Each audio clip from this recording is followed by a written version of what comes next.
here. I realize it's ironic that if you're having time management issues and attention issues, we're asking you to take time out of your day to do something.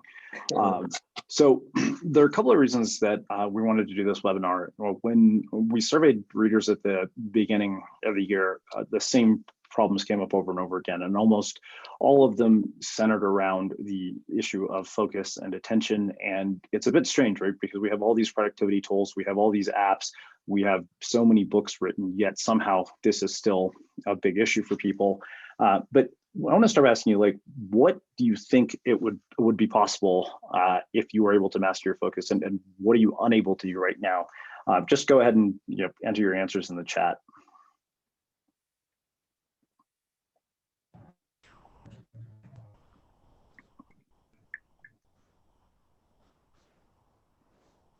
Okay, so while I'm waiting for you guys to do that, just give some thought to that, in terms of what would be actually possible for you if you were able to increase your focus. So when we asked people about their problems, these are just a few of the things that I said. Lack of discipline, too much internet browsing, information overload, too many emails, and social networks. And I'm curious, do any of these sound familiar to any of you? Do each of you have some version I really of like, what this Srini, let me read a couple of responses and we can discuss. I really like what Sean wrote. He said less yeses and more nos, which is obviously an issue. Jim says increase downtime. Rebecca says actually get more done, obviously. Laura says have an exhibition. I'm assuming she's an artist and probably working on putting that together. Krista says I could finally get my foraging business blog making money instead of doing 100 things at once. David says focus more on what's valuable and meaningful. And then Sean also says less project, but higher impact and return, also increased revenue. So these are some of the things people say would be their ideal outcomes of better attention. Yeah, absolutely. I mean, I think that you kind of hit the nail on the head that every outcome, every goal that we accomplish is dependent on our ability to manage our attention. And that's why it's one of the most important skills that you have to develop. Now, some of you may feel like this is impossible, given that we live in a world of so many distractions, so much input, but what feels now more like a 24-minute news cycle than a 24-hour news cycle. So I want to take you back to where this journey started for me. And Milena asked me to do this and kind of show you guys what changed.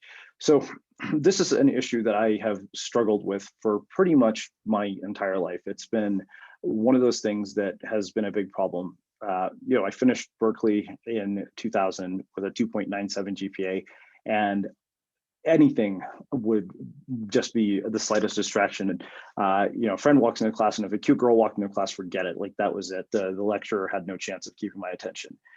So I finished school with a 2.97 GPA. Despite trying to study, I could not focus on anything for the life of me.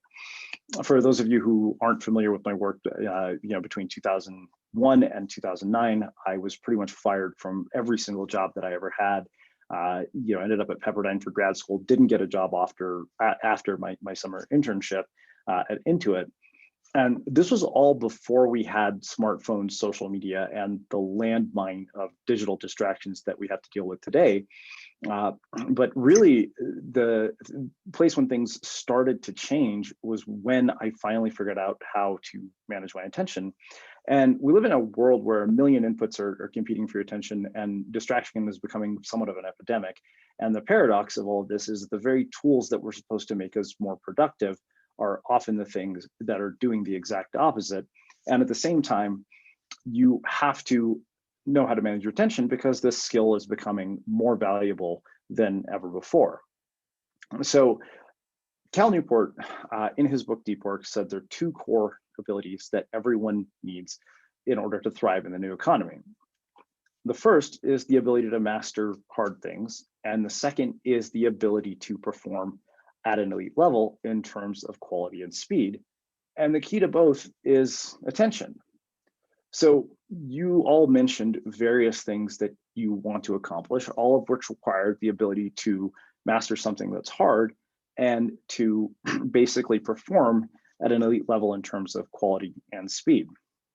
So before we go further, I want to ask you, what are your biggest sources of distraction right now? What are the things that prevent you from being able to do the things that you say you want to do? Go ahead and let us know in the chat.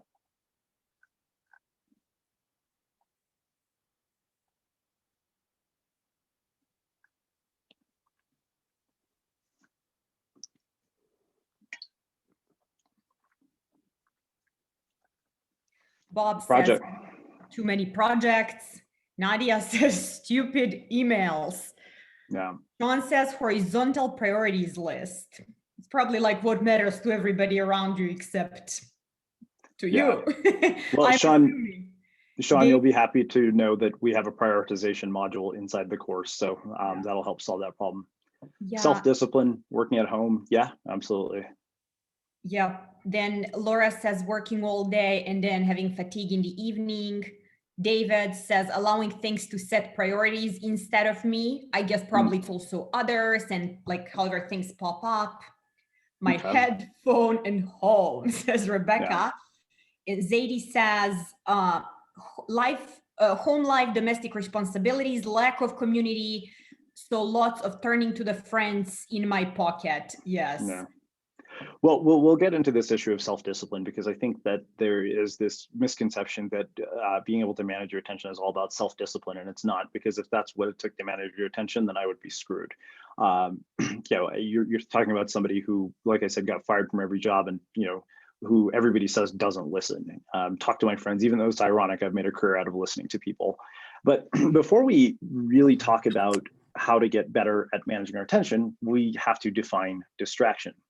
So in his book, The Distracted Mind, Adam Ghazali, who has also been a guest on Unmistakable Creative, said distractions are pieces of goal-irrelevant information that we either encounter in our external surroundings or generate internally within our own minds.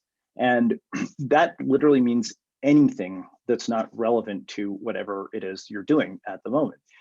Speaking of distractions, I forgot to tell you guys this before we started. My accountant is on the phone with the franchise tax board trying to get us a grant, and there's a possibility that I will have to talk to him in the middle of this, so Milena will take over just in case. But this actually is a perfect example of how distractions are goal irrelevant information, and both in our external and in internal environments, or in our digital environments, because really, in any normal circumstance or situation, the only thing that should be capturing my attention at the moment is talking to you guys, because we're in the middle of a webinar. And the thing that you want to think about is that this doesn't just apply to digital distractions. Distractions tend to fall into three main categories: visual, which is what you can see; auditory, which is everything that you can hear; and kinesthetic, which is everything that you can feel. And anytime you split your attention between things that fall into the categories above, your performance suffers. It could be two types of visual distractions, or a visual and an auditory distraction. So the example that I've thought about a lot lately is texting while driving. If you're a parent who has a teenager, or if you're a parent who has a kid my age, I'm sure that you've probably said to them 1,000 times, don't text and drive, and then you probably do it yourself. And all of us are guilty of this, but why is that such a big deal? Well, at 60 miles an hour, splitting your attention literally could be the difference between life and death. Now, obviously, that's not as significant or consequential when we're doing knowledge work, but examples of this include browsing the web while you're talking to someone, and that splits your attention between a visual and an auditory distraction. So I've had these phone calls with my dad, and my dad and I are both notorious for not listening to each other, and I'll call him, and I can tell that he's not actually paying attention to what I'm saying. I'm just like, okay, hey, this is an even better example. My sister worked a 13-hour shift one night, and she called my dad, and she gave him this whole story about how it was a really long night. She had to put like 3 people on ventilators. One guy almost died. And he finished to say, he listens to her talk for 10 minutes, and he says, oh, that's too bad. I hope he'll be okay. By the way, did you get the pictures of my new home theater chairs that I sent you? So this is an example of what happens when we split our attention. And in the digital world, the way this happens is that people multitask a lot. So you might be working on something and you decide to check your email, and then you discover that there's some fire in your inbox that you can't put out right away. And then you come back to the thing that you're working on and you get to experience what's known as attention residue. So does that happen to anybody where you're literally working on something, you're in the zone, and then you're like, oh, let me just check my email really quick. And it's like, oh, there's a fee from my bank I wasn't expecting. Or some jackass sent me an email telling me he hated me. Like all these different things that end up affecting you. Any of you had that experience? Let us know in the chat. Yes, yes, yes. Okay. Or like, oh, my package got delivered. Let me see All, what it is. yeah, so, and that's the thing with all of this is that this all is goal irrelevant information at the time that you decide to go and expose yourself to it. And as a result, it ends up totally hindering your ability to focus on the thing that you're doing. Yeah, and what Sean wrote too, I feel like with digital tools, it's like there is so many possibilities. Yeah. He says go to Google for something and then wind up in a rabbit hole of something totally unrelated. And I know it happens to me with the smartphone. I open my phone to do one thing and then I see another app and I'm like, oh, let me just take a look. And I forgot what I was, what I wanted. I mean, this happened to my old business partner, Brian, once. I don't know how in the world he did it. He was looking for something, and then an hour later, he was reading articles about spirit cooking and political officials. Like, it was the most ridiculous thing. And you're like, wow, this is what you spent your time on this morning? How is that going to help us grow our business? We don't need to know anything about spirit cooking. We're not running a witchcraft school here. But the thing is, this happens to everybody. So there's nothing wrong with you if you do this. But to Sean's point, even your email can be, one fire that leads to another. So it creates this sort of ripple effect if you're not careful, where one rabbit hole of distraction sends you down another, and the next thing you know, the whole day has gone by. And that happens to a lot of people simply because they're multitasking. And just avoiding that one thing alone can make a world of difference, where if you're like, okay, when I'm checking email, this is the only thing I'm going to do. When I'm on social media, this is the only thing I'm going to do. So we'll talk a little bit about that later. But so what is the key to dealing with all of this? So what do you guys think is the key to dealing with all of this? Let us know in the comments. Like Sean mentioned self-discipline, and I said that's not it. What do you think it is?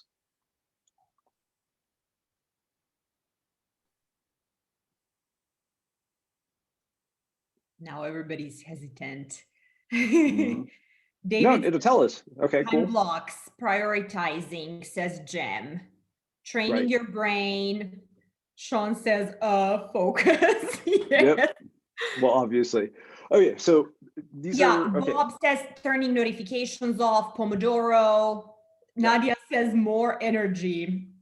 Okay, so all of you know all of these things. Why do you think they haven't worked? Why are you even here if you know those things and they work, then why have you decided to attend a webinar on attention? So the thing is, those things all actually play a role, but they all depend on one factor. Rebecca says hopeless.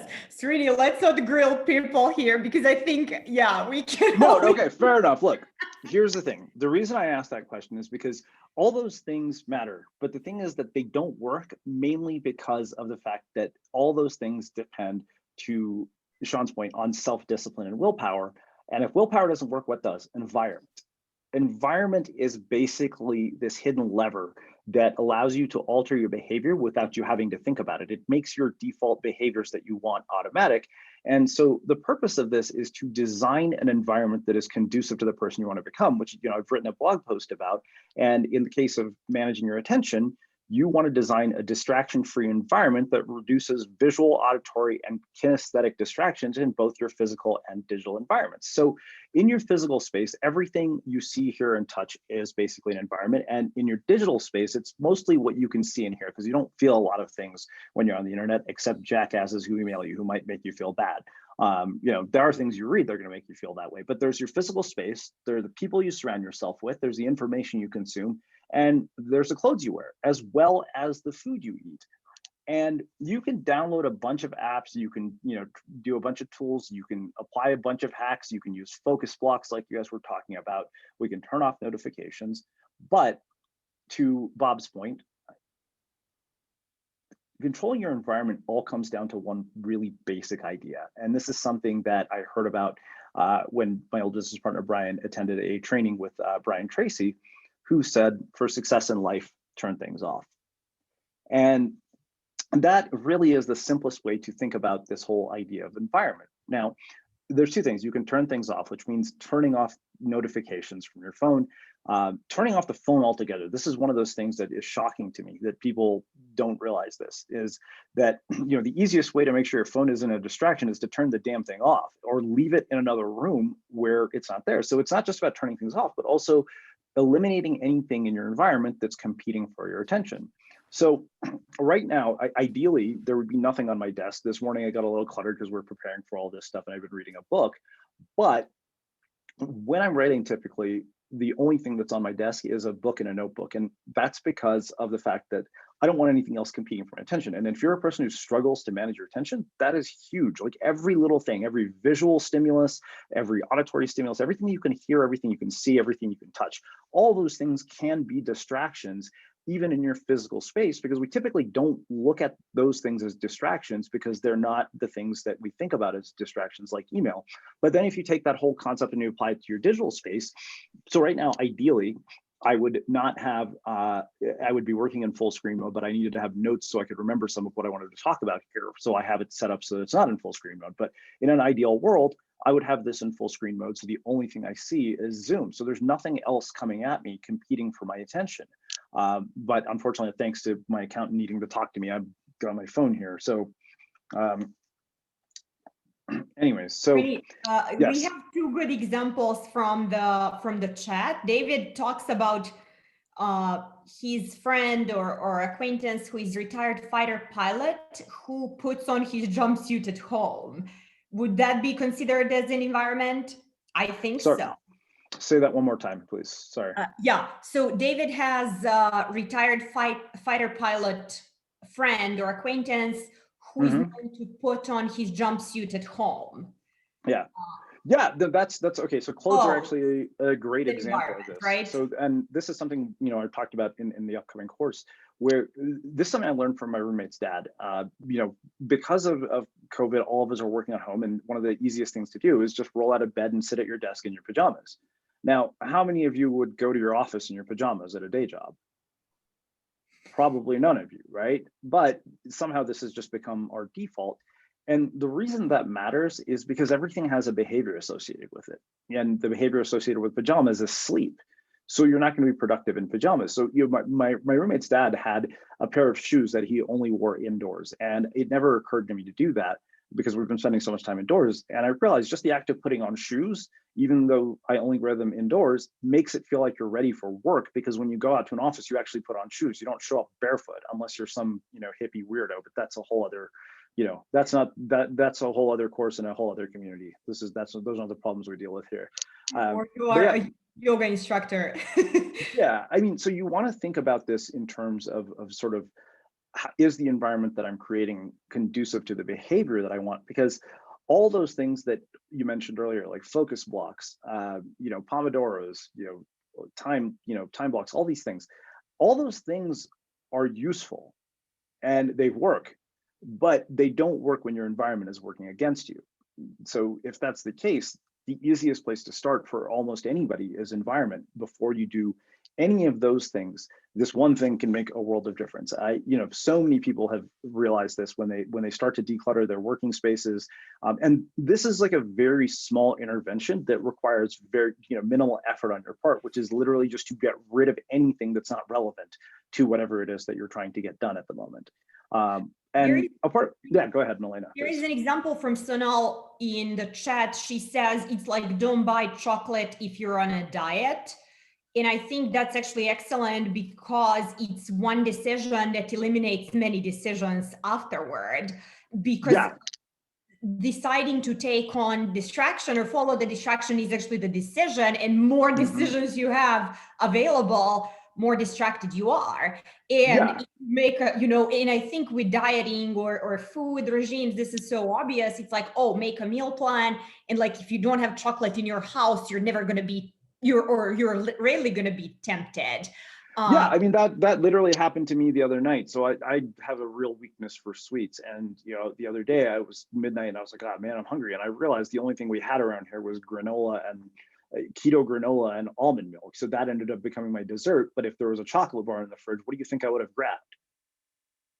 It's as simple as that. And so that's really what this whole idea of environment is about, is to think about this in terms of your physical space, your digital space, and all the other spaces that you spend time in, and think about all the things that are competing for your attention, and get rid of them. So this is really at the lowest level, basic attention management. So then you get into sort of the really advanced attention management type stuff, right? Which is interval training, deep work, and flow. Interval training is similar to what Pomodoros are. And Cal Newport had talked about this on the podcast, where he said that when he is helping people to quit social media or to reduce their use of it, he actually has them start by trying to stop for 20 minutes. The first thing being deleting the thing off of your phone, so that way it's not accessible. So that's yet another sort of thing about environment, right? Like if things are easily accessible on your phone, obviously you're going to cave into them. So when you have email on your phone, it's easy to check your email 200 times a day. And none of you are running a country, to the best of my knowledge, because you wouldn't be here if you were. And as far as I'm concerned, unless you're the president of a country, there's no reason for you to check email multiple times a day.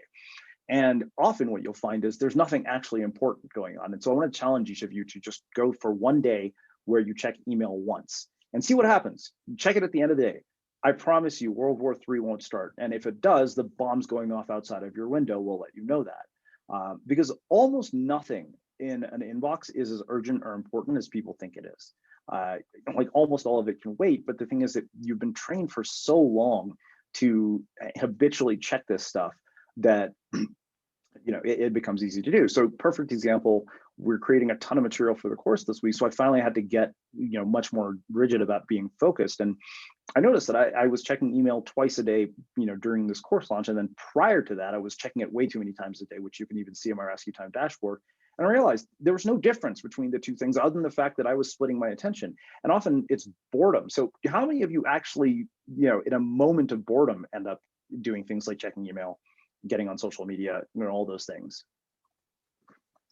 So the thing that we think, earlier we're talking about the idea that, hey, this isn't like texting and driving where splitting your attention is a matter of life and death, but it is a matter of whether your ideas become reality or not. I was talking to a guy named Daniel Levitin today, who wrote a book called The Organized Mind. And he said, yeah, he said, while you're busy multitasking, somebody else who has a similar idea is focusing and executing that idea. So the immediate rewards of multitasking, you get that, your sort of need for sort of instant gratification satisfied, while somebody else is delaying gratification to make this thing happen for something that's going to be far more rewarding long term.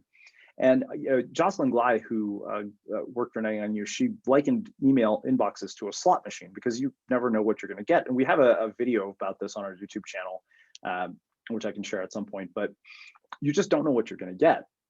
And so that's why one of the things that Cal Newport has people do is train in intervals, because of the fact that they have wired their brain for distraction so long that they can't actually focus for more than 20 minutes.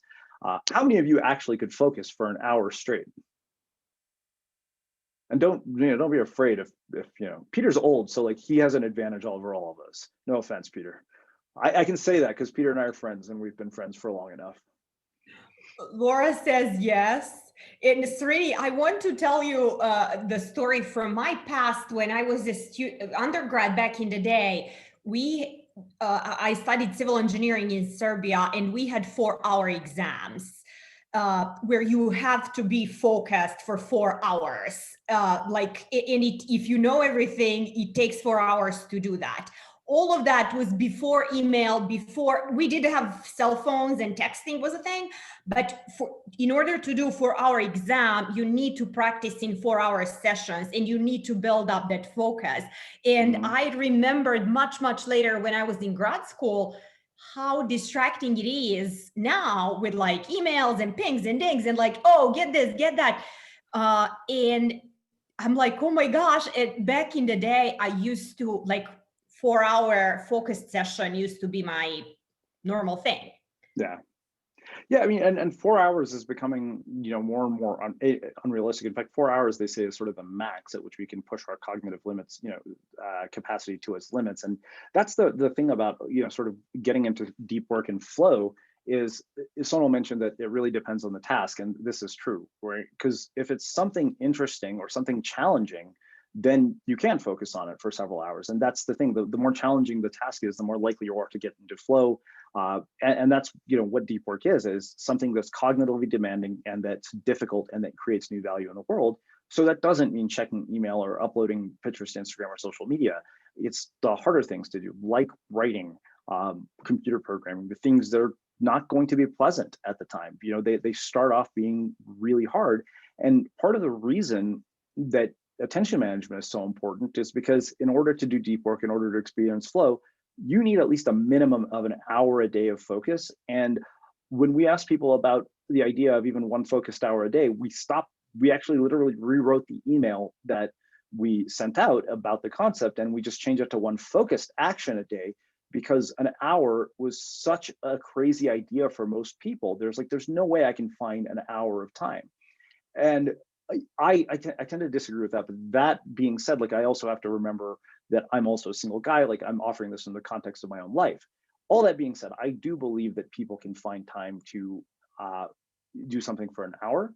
But to Krista's point, most people don't have the attention span for that anymore. So I want to open this up to Q&A. Let's get you guys on chat, and then we'll share sort of the last bit of this here. And so if you want to hop on videos, I'd like to hear about whatever challenges you guys are dealing with in terms of attention. Yeah, and this is a small group. I have muted everybody, but feel free to unmute yourself and ask the question, or raise your hand and I can unmute you, either way. And don't be shy, anything that comes to mind. Yeah, anything goes. I mean, there's no wrong questions, no wrong answers, and we're all dealing with these issues. We have Hey, this is Sean. I would just say just having multiple priorities and juggling a lot and trying to find just the right spacing and pacing and sequencing of all that I have on my plate. Yeah, so there are a couple of things ways to approach this. One of the blessings and curses of being creative is that you have no shortage of ideas, and a lot of creative people tend to start a lot of things and finish very few of them. And so when you think about prioritization, the first thing I would offer is what Charlie Gilkey calls the 5-project rule, is to limit yourself to a total of 5 projects, whether that's personal, professional, whatever it is. Because I think that any more than that, and you kind of go, 1,000 miles in a different, a million directions as opposed to 1,000 miles in one. And so as a result, people don't make progress. So that's one thing, is to sort of prioritize based on that. So start with sort of, if I could only do 5 projects, or I could only work on these 5 things, what would I actually do? And then the next concept is something that comes from Scott Belsky's book, the Making Ideas Happen, where he talks about managing projects across what he calls an energy line, right? Every project has potential outputs, some that are more valuable than others in terms of what they'll lead to. So for example, if you're looking at this week, I have an ebook that we could be writing. We have, stuff for our website, conversion stuff, and then we had the course and building out the material for the Attention Mastery course. Well, given that the Attention Mastery course generates revenue, which of those do you think is going to be sort of, the one that has the highest economic value in terms of the exchange for your time? What am I going to get in return? And that's what you want to think about when it comes to projects. If you're juggling so many different things, which of these, am I going to get the most out of, whether it's in terms of economic reward or in terms of meaning? And then which of these am I going to get the least out of? So I think it's really a combination of looking at things from both a value standpoint, but also, which one is going to do the most for you in terms of what you want long term. Look, for us, it was like, oh, we want revenue. Well, obviously, I would be better off creating material for a course that we're selling than working on an ebook that we're giving away for free. And so that as sort of an example of, to juggle, then and Sean, we'll go into all of this in the course. I know you've already signed up for it. I saw where we'll get into, designing systems and all of that stuff that basically streamlines all of this. But yeah. Does that help? Cool. Excellent. And we'll keep this conversation going for sure in the course. Bob, you have the question too. Yeah, I think for me, the biggest issue is keeping my projects and tasks visible and then having a daily routine to pick the ones I'm going to work on tomorrow. Yeah. And a weekly review and monthly and quarterly review process that I will do, which has been the problem so far. Yeah, so keeping tasks visible is interesting because and I do talk about this in the course, which Bob you have access to since you're a Prime member, but we haven't published that yet. But it's kind of looking at the combination of analog and digital tools, and I know Krista has a really great system for this. In fact, I think you can see it on the wall behind her.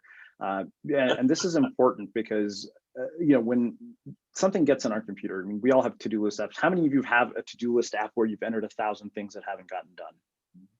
My guess is every single person here, right? And part of that is because digital has sort of this infinite quality to it where you can just keep entering tasks like there's no tomorrow. And that's why I think the bullet journal was such a popular book, because the constraints of pen and paper inevitably force you to be much more deliberate about how you're going to spend your time and what you're going to do, because you're constrained to one page. So that's one thing, Bob, to consider is pen and paper. Yeah, and again, you don't have to replace your digital tools. In fact, one of the best things to do is to use your paper tools and then put everything you're going to do into your digital tools. So that way you're prioritizing on paper. And I like paper in the morning just because it's distraction free by default.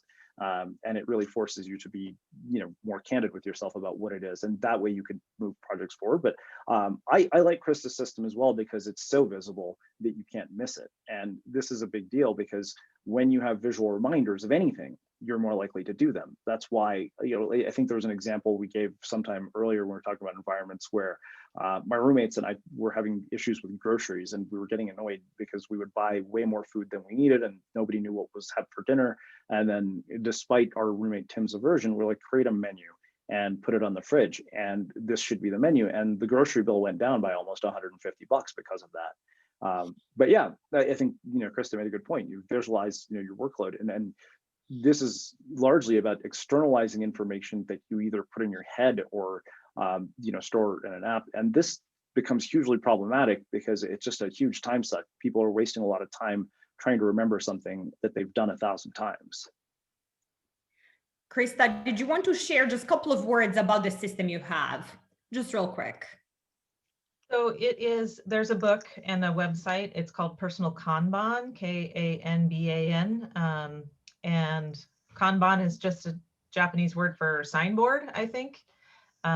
So it involves writing tasks on Post-it notes. The Post-it notes go through a progress of like ready to be done. You're actually doing them, and you limit that to like no more than 2 or 3 things at a time, and then into done. And it's just great because you can see where things are and also see what you've actually done. It's a mess to set up in the first place and kind of sad when you have so many things that go in there, but you just put it all in there to begin with.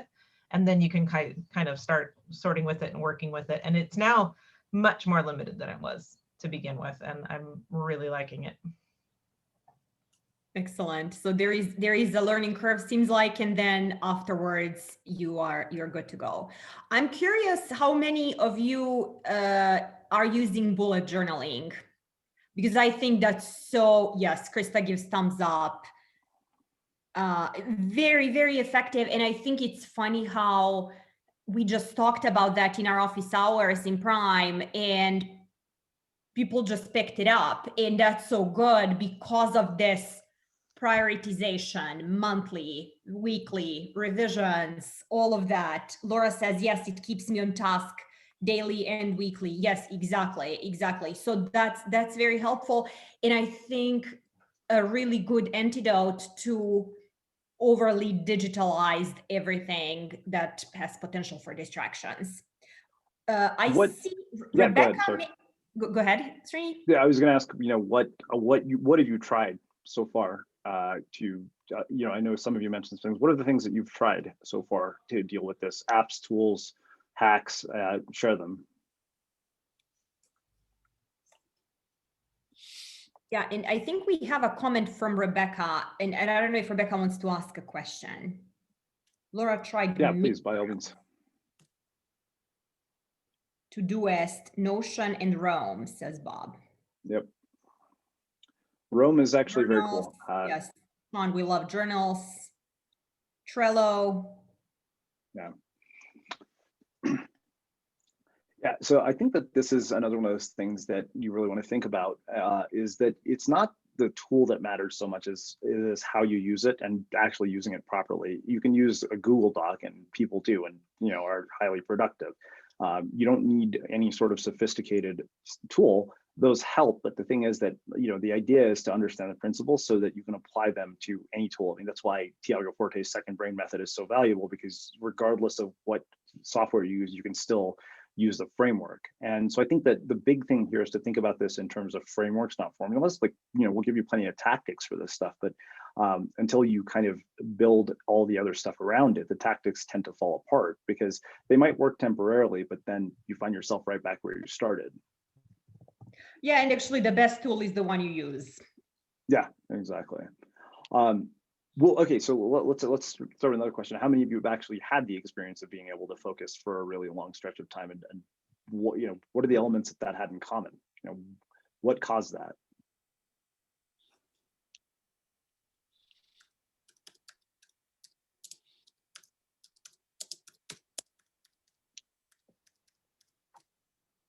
I hear people typing. Yeah, Bob says when he's deeply into an article, and Sonal says, I used to do it all the time when I was finishing my PhD. Yes. Anne Marie says one task, super challenging. Laura says from depth and enthusiasm for the ideas. Interest in what I was doing, says Zadie. So that's very important too, motivation. Yeah, motivation. So yeah, interest in what you're doing is huge. I think that this is another issue, right? It's like, well, if you don't want to be a writer, then obviously you're not going to spend a bunch of time trying to write something and find yourself focused. Sonal mentioned a PhD, and I can't speak much about a PhD because I don't have one, but I'm sure Milena can, having gone to grad school. And my dad's a professor, so I know that involves depth. Although my dad is the least deep work person in the world and checks his email like 200 times a day.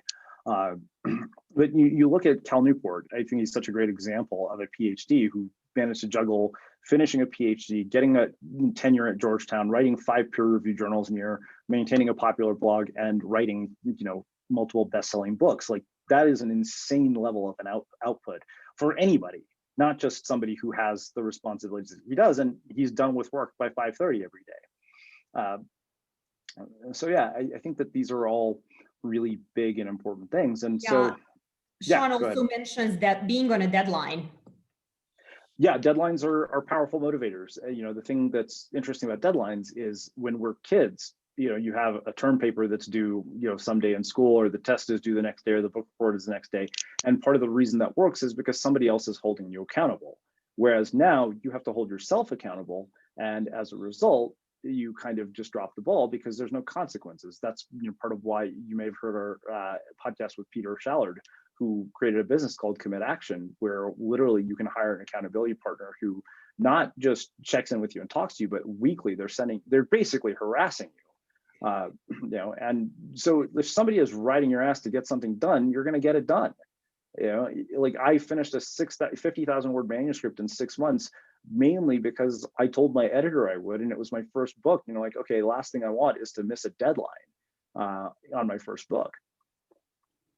Yeah, so you figure it out. Jim says set aside time a day, for example, going somewhere to focus on one thing, fueling the work time with inspiring reading, music, space set aside. Exactly. So that's the combination of all the strategies. Yeah. David says, trapped myself in the library and turned off the phone. Yes. Exactly. So for many of you, as I mentioned, everybody's situation is different. There's no piece of advice that's universal.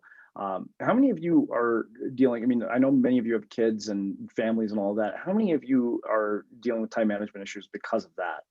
Because of other people?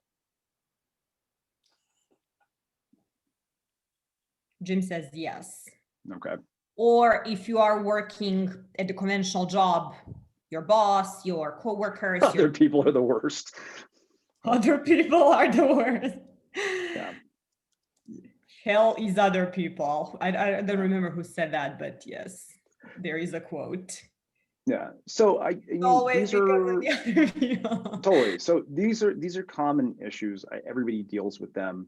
Well, okay. So Saul made a good point. It's nice to blame others. Yeah, and sometimes we can use that as an excuse. And Seth Godin had this great quote in the latest book, The Practice, where he said, you know, if it's not an obstacle for everyone, then maybe it's an excuse.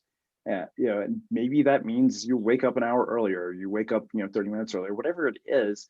If something is important to you, you'll make the time. You know, I think my favorite quote about this was from Laura Vanderkam, who said, you know, when you say you don't have time for something, it's just not a priority. And that's true. You know, when people say, oh, I don't have time to write a book, I'm like, well, maybe you don't want to write a book. Have you ever thought about that? You know, and or we don't, it's not priority right now, and there's no shame in that. I think it's like, as you said to Sean, Srini, choosing your battles, choosing your project, because you can't work on everything at the same time. yeah, exactly. Excellent. Cool. Did you want to share the last couple of slides? Yeah, now? so let me do that.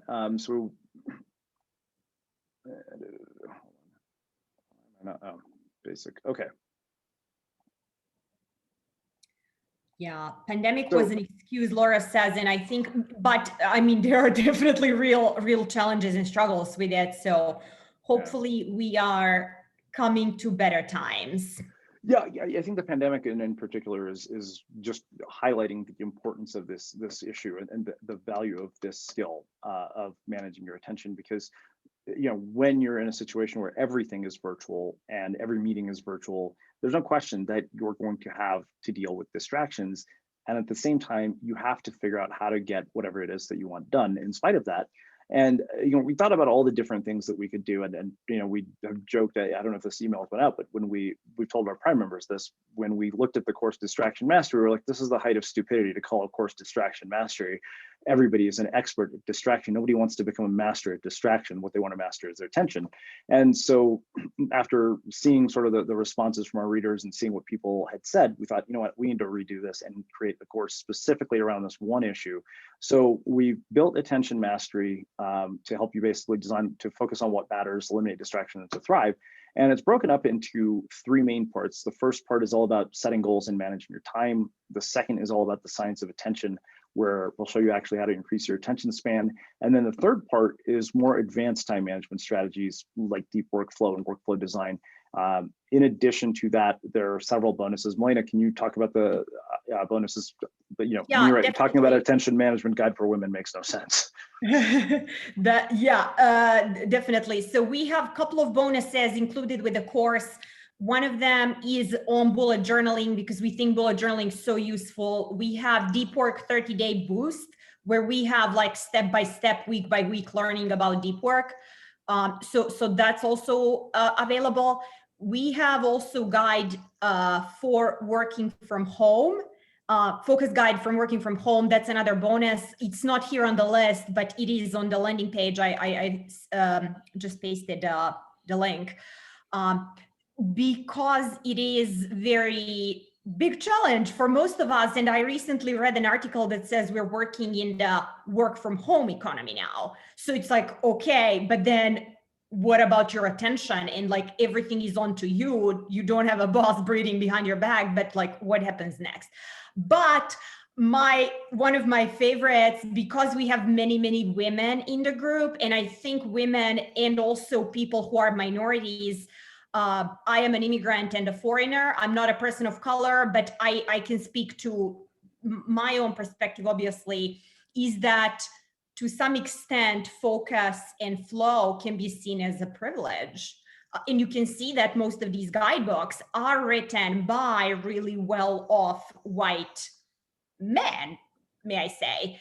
And for many of us, if you are a woman, if you are a mother, a caregiver, there are very different expectations from you. There are very different expectations in workplace. There are very different expectations from your time. Your body functions a little differently. If you are a minority, you might be experiencing, you know, you may be feel less sense of belonging and have other stressors in your environment. So for some of us, it's easier to focus than for the others.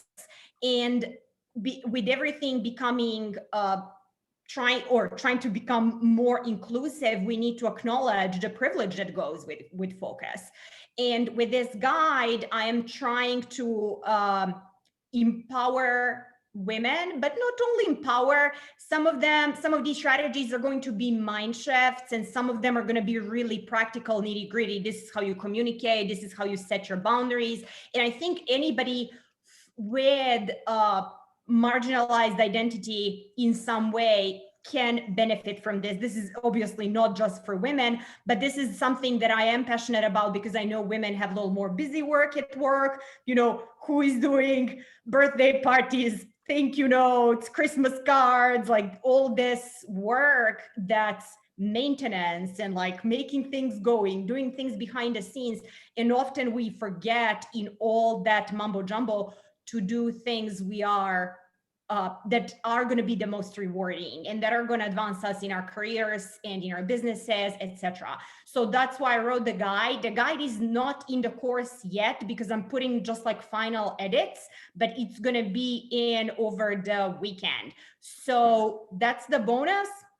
You can find the link to the course and everything that's in it in the chat box. So yeah, that's my little Yeah. So I'll say, one last thing. One thing that I think that I realized this as I was putting together the course. I thought that, we're creating a course on time management, yet people who are struggling to manage their time and attention might not find the time to actually do the course. Like that may be your biggest concern. And so we actually structured it in such a way that it won't take more than 15 minutes a week because you only get one module a week and they're relatively short. But the thing is that it's not because they lack content. We wanted to basically just put the meatiest and most useful stuff in as opposed to a lot of fluff and actually give you practical exercises, all that build on each other, because this is a skill that takes time to build. You're not going to wake up tomorrow and have Zen-like concentration from signing up for this course. So I just want to caveat with that. If that's what you're expecting, then I'm not sure. Go to Tibet and find somebody who can impart that to you, or unplug yourself from the matrix and take a pill and learn kung fu. But that's just not how this works. This is something that builds gradually over time, and so we designed it in such a way that it works based on that concept of incremental improvements, because we just knew from previous experience that wouldn't work if we're like, hey, let's just give you everything at once, and then of course what happens, you sign up and you don't do the course. And so so for those of you who have signed up for the course, I would recommend go through it, do the exercises. We're adding worksheets, and in addition to that, unlike other courses where people just dump material on you and kind of leave you to fend for yourself, that's not how anything that we do works. It's all interactive. And I think that anybody who's in Prime, Krista and Bob can attest to the fact that Prime is a highly interactive experience. And we wanted to bring that over to this course as well. So in addition to just the material in the course, you're going to have sessions like this, 2 of them.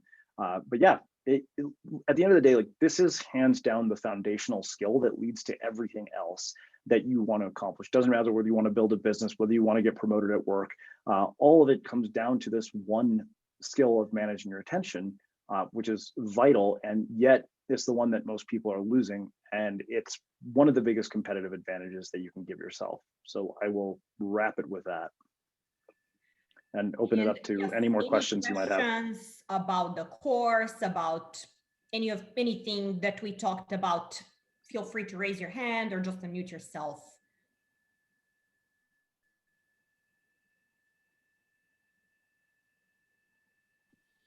I have a question. This has been helpful, Srini. As you're building a business, there are right brain and left brain activities, right? And so the creative, innovative side of me is easy to give attention to those tasks. Mm-hmm.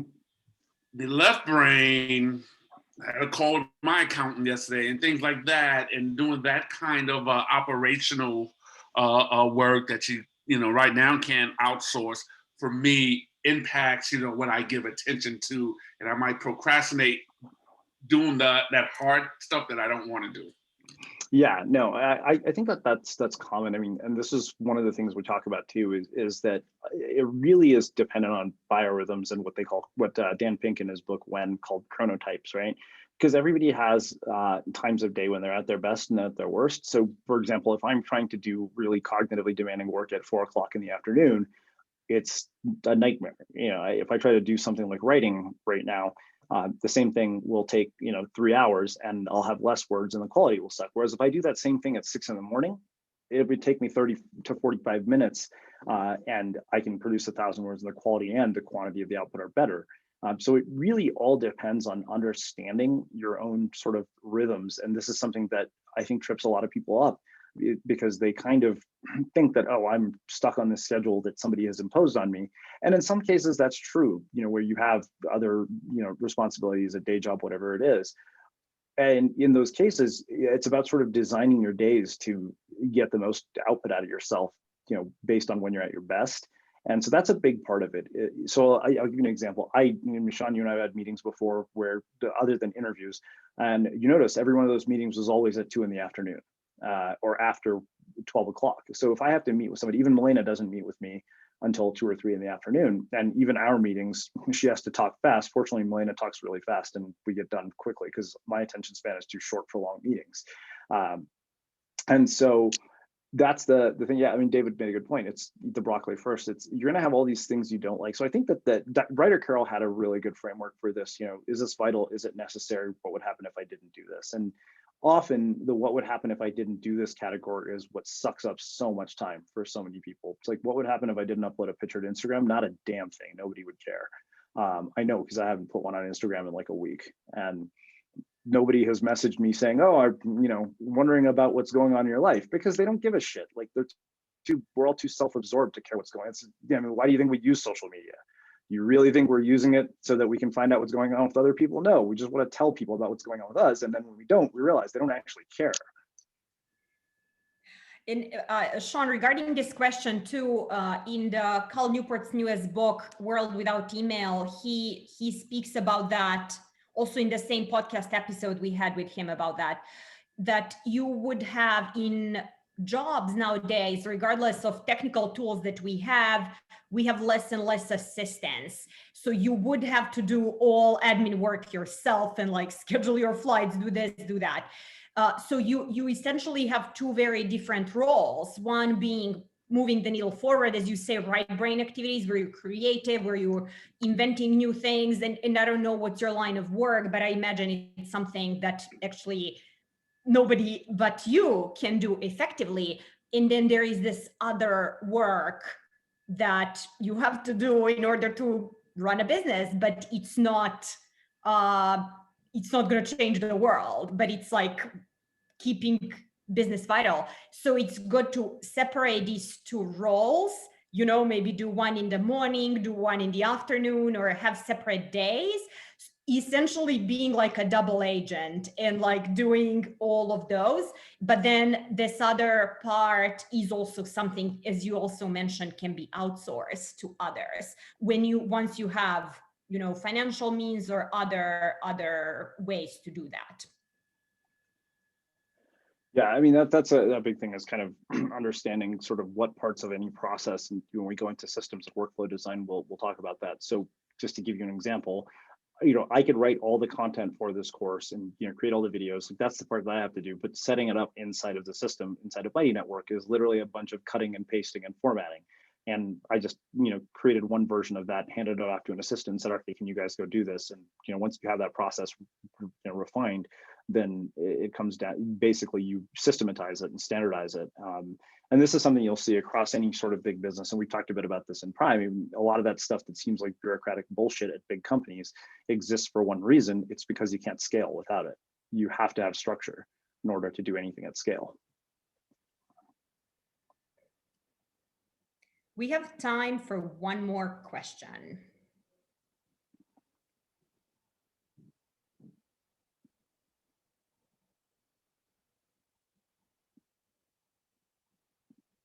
And don't be shy, people.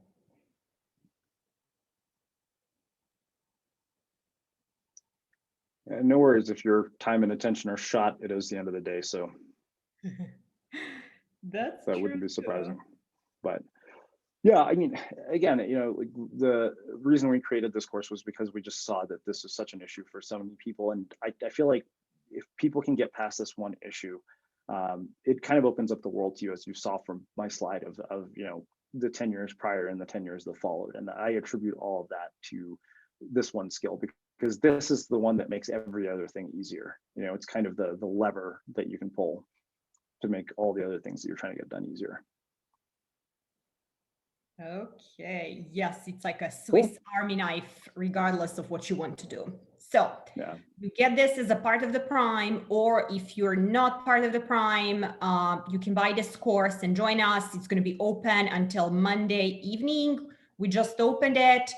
So yeah, you're going to be hearing from us about this course in the upcoming days. So with that, thank you for joining us. This was a lot of fun, and we hope you found it useful. So yeah, take care of your attention. All right, guys. Have a good one. Thank you. Thank you, everybody. Thank you.